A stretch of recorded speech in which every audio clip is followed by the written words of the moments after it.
Hello, welcome back to another video. So I've just finished my last secondary day squat day before competition. So I've got one more day until competition and I'm going to take this day to just relax and recover basically.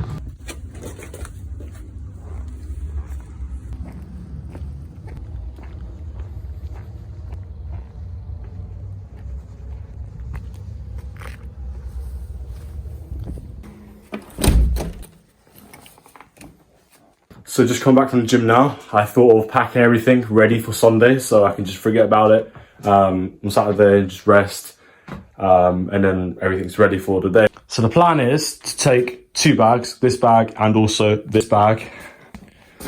With this bag having my food and this having my equipment, like what I need and stuff, headphones, etc.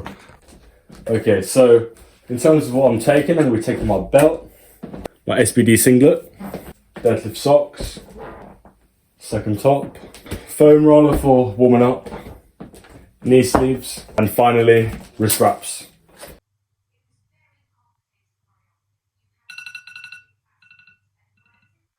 A few minutes later.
Out of the way.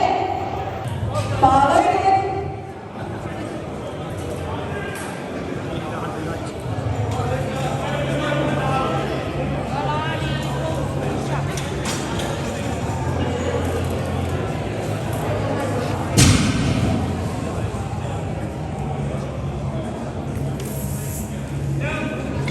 Ah, lovely. Lovely.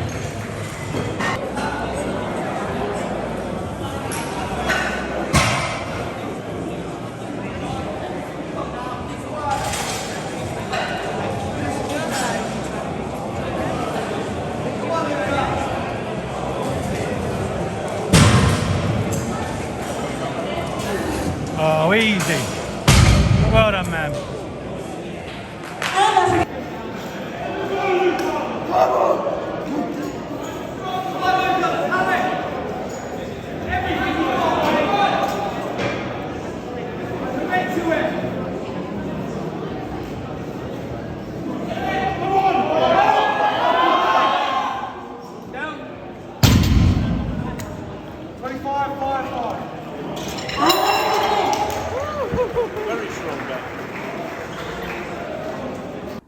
So now it's been a couple of days since the competition. I thought it was a brilliant time to talk about numbers and the day, pretty much. So with the squats, it's actually a 10 kilo PR from my competition, and for my last competition back in a few months ago, can't remember exactly.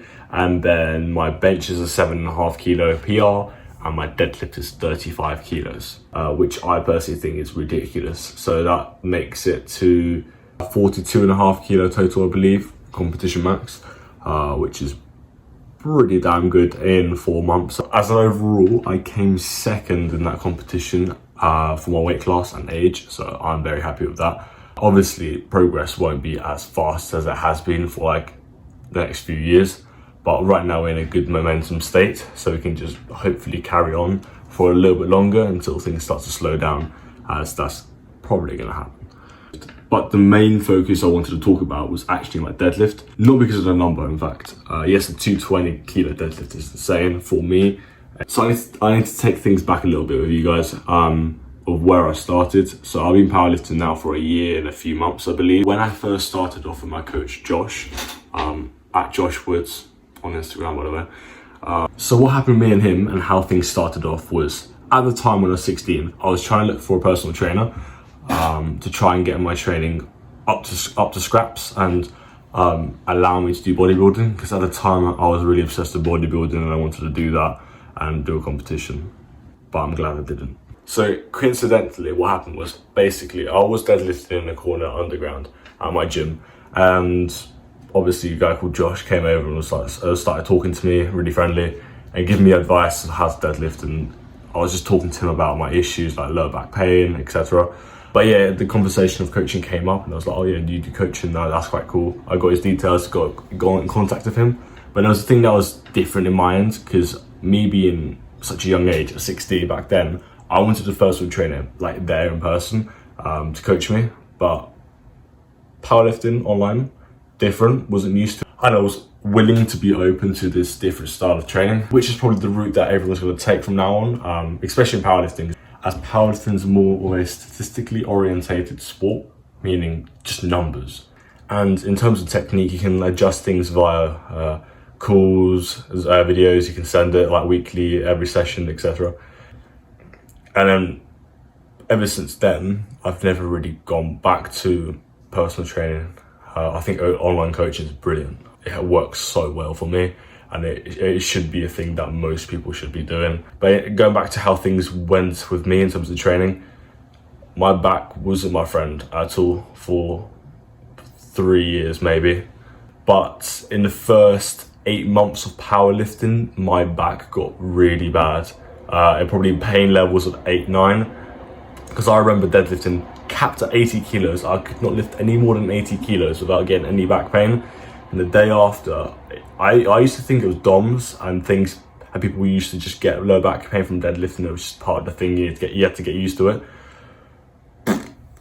Bad mistake. It's not what people have to get used to. It is exactly the opposite, in fact.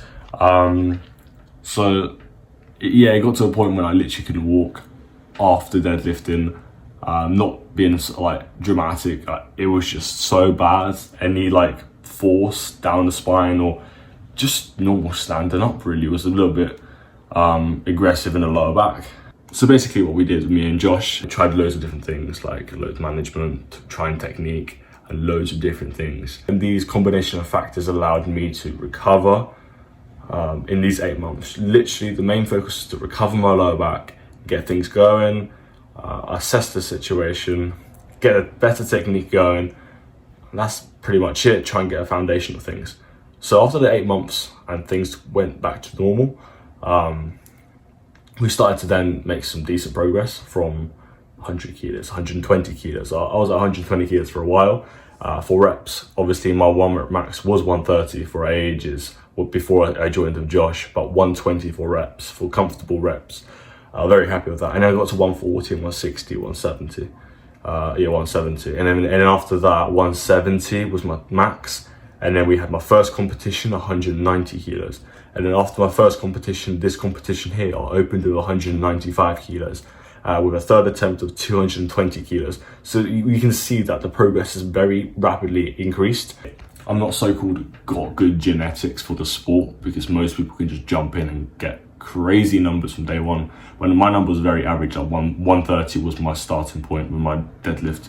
So as a whole, I just think it's just crazy how far I've actually come.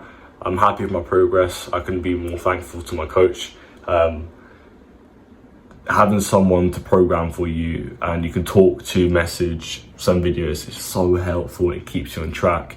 So I just really wanted to highlight this, because I don't think I've given him enough credit to what he's managed to do. So thanks. Away from what we've talking about with how things started off, what's the plan from now? Where am I gonna go from here on out? So the plan is to go to Nationals in 2023 in April at Gymshark Lifting Club as a sub-junior 83 kilo lifter. And that's pretty much everything I can cover in this video. Hope you've enjoyed and stick around for my next few months of training for prep for Nationals, because that's going to be a really big thing for me. And I'll see you lot in the next one.